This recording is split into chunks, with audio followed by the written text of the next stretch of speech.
What's up, everyone? Welcome back to another review, and this time we're taking a look at Aquaman and the Lost Kingdom, the sequel to the 2018 movie and the 15th and final installment into the ill-fated DC Extended Universe, or as I dub it, the Snyderverse.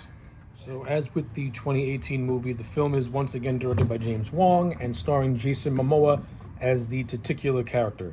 So I'm going to do my best to make this review as short as I possibly can. Overall, I think Aquaman 2 was not a great movie, but it wasn't a bad movie either. It's very, very clear that this movie was never intended to be the end of anything. It was really intended, you could tell by watching it that it was meant to set up a third movie and to continue the storyline. But given what's been going on with James Gunn and Peter Safran and the whole DCU, this thing was doomed from the absolute start. To put it in plain English, Aquaman 2 should have been just released to HBO Max as a special and not put in theaters because, well, let's face facts. This movie was a bomb, and it's not because of the quality of the movie. It's because nobody cares no more. Nobody cares about the DCEU. Nobody cares about the Snyderverse. Ever since James Gunn made his announcement at the beginning of 2023 last year, everything that came out after it was rendered useless. You know, Shazam 2, useless. The Flash was useless, and this falls in that category as useless. I mean, Blue Beetle, you can make a case of it being useless or not being useless. It's all on how that character gets handled in the future. But yeah, like, the DCEU is a dead cinematic universe. And listen, the DCEU has always been inconsistent for what it wanted to do. And that's for a variety of reasons. So with that little rant out of the way, let's actually talk about Aquaman 2. Listen, at face value, I think this movie is decent. Like I said, it doesn't reinvent the wheel from a story perspective. The acting isn't like groundbreaking or anything like that. But this movie does have a sense of fun. Like, it's a fun watch. It doesn't have any political messaging. I mean, if you want to include the whole main plot of the movie being about global warming, okay. But it's not like the movie shoves this message down your throat. It's there. It's there, but it's not like it's there, but there's no overbearing social commentary is what I'm trying to get at. So that's that. Well, this movie's core strength. This movie is really a couple of action set pieces which are pretty cool. I ain't gonna lie, and basically Momoa and Patrick Wilson. Like, Momoa and Patrick Wilson really hold this thing together, and the movie doesn't really get good until Patrick Wilson's character is reintroduced to the main narrative. Leading up to it, it was kind of a slug to sit through. Like, the first half hour to 45 minutes is just nothing happening. It's just setting up, and it's not even good setup. I mean, yeah, you get a nice little brief scene of Aquaman fighting off a bunch of pirates, but then it's revealed that he's just telling a story to his newly born son, Arthur Jr., and then you get a whole montage of Aquaman raising his kid, hanging out with his dad, hanging out with Mera, played by the returning controversial Amber Heard. I'm not going to get into the legal things that Amber Heard has, that went on with Amber Heard. Let's just say this: she's barely in the movie. If you're a fan of Amber Heard, you're going to hate it. If you're not a fan of Amber Heard, well, she's not in the movie long. She's not in the movie enough for you to pull your hair out. She has a couple of scenes, has some dialogue, and that's about it. So yeah, Amber Heard is just in this movie because she was in the first one. And if you'd have taken out Amber Heard's character entirely, then you would have had to have redone the entire movie to incorporate her demise. But that's neither here nor there.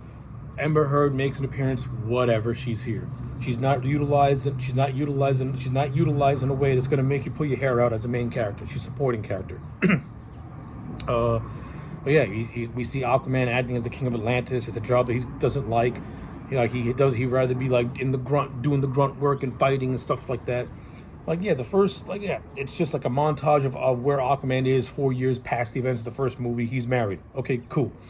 Black Manta, as if you remember the post-credit scene in the first movie, David Kane is now teamed up with Dr. Stephen Shin, and they're working together to try and find Atlantis, so that way Black Manta can seek his revenge on Aquaman.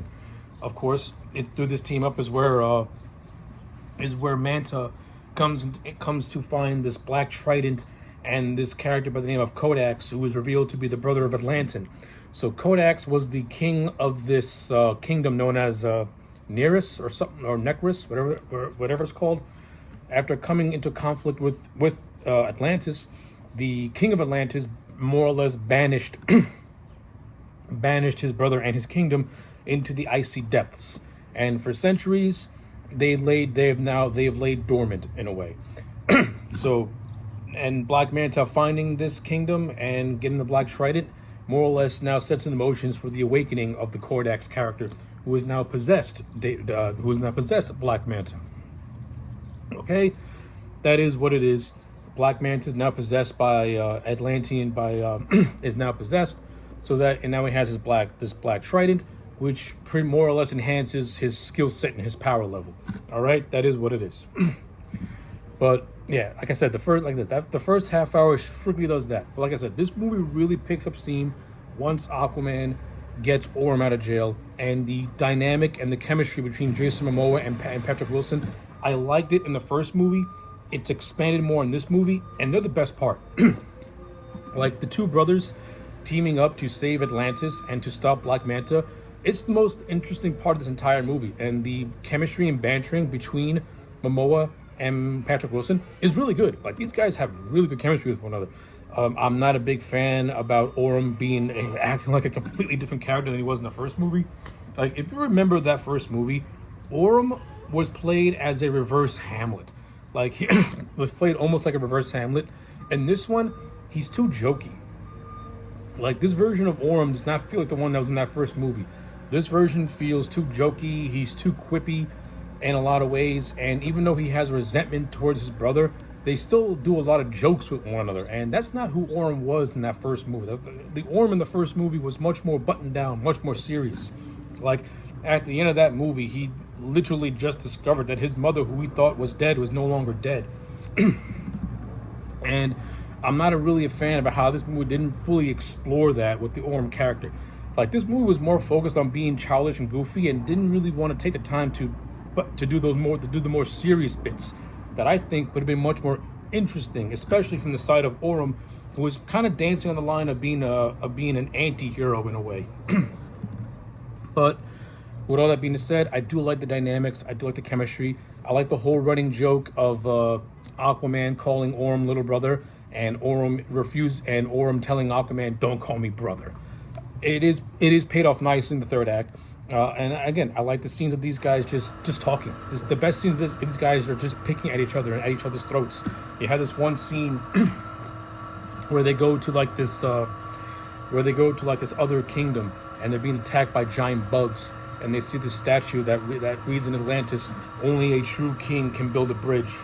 And it's a metaphorical line that Orm, you could say, uses as a dig at Arthur in a way. But then Arthur uses his full speed and strength to actually make a bridge with that statue. And then what I like best is how Aquaman tells Orm, "I build a bridge." And then Orm's like, "It was meant to be a metaphor." Like, I like stuff like that. I like those little bits, like that sibling rivalry. That's what I enjoyed the most in this movie, and it was done fairly well for the most part. In terms of the supporting cast, like the stuff with Black Manta, it is what it is. It's just a generic villain who is just causing destruction as a way to get revenge. Like, and that's basically what Manta. He still wants to get revenge for the death of his father, and now he's doing this by causing global warming, heating up the oceans, virtually killing everything, just to lure out Aquaman and just to lure out Aquaman so we can kill him. That's nothing. It's very bare bones if you look at it.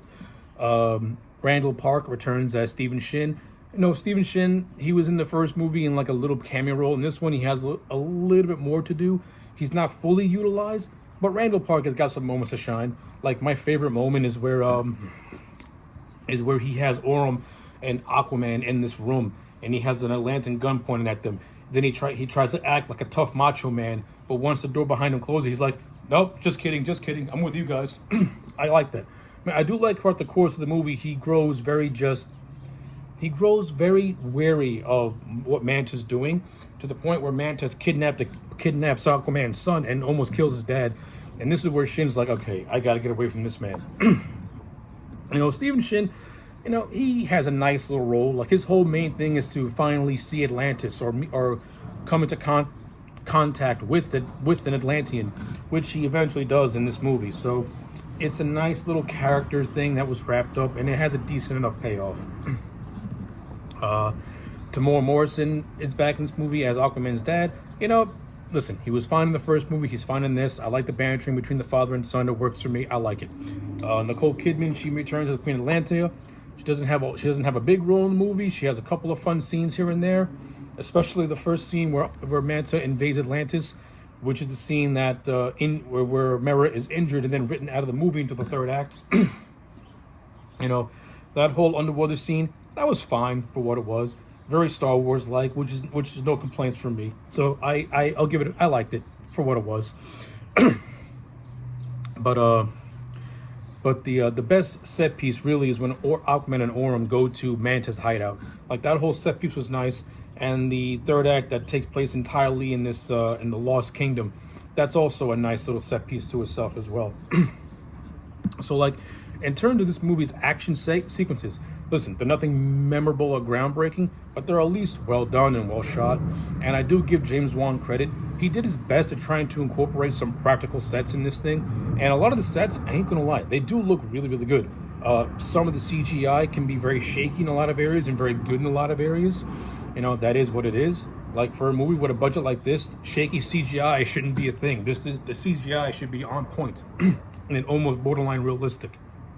I mean, that's not to say the first Aquaman movie had the world's greatest CGI, because it didn't.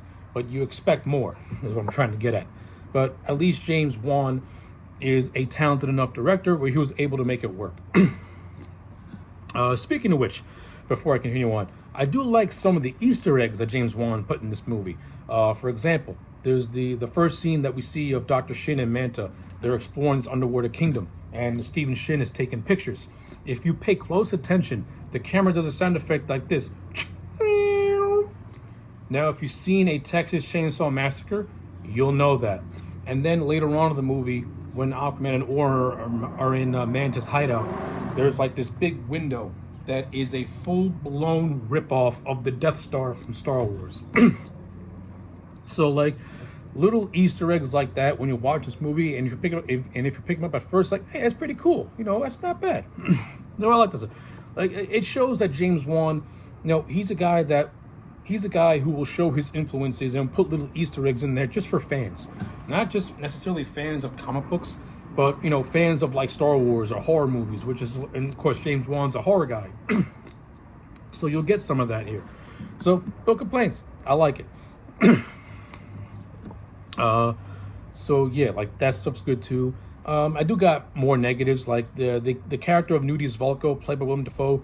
He's killed off screen in this movie. It was said that he died from a disease that was caused by the global warming. Not a big fan of that. I would like to have seen Volko return, but it is what it is.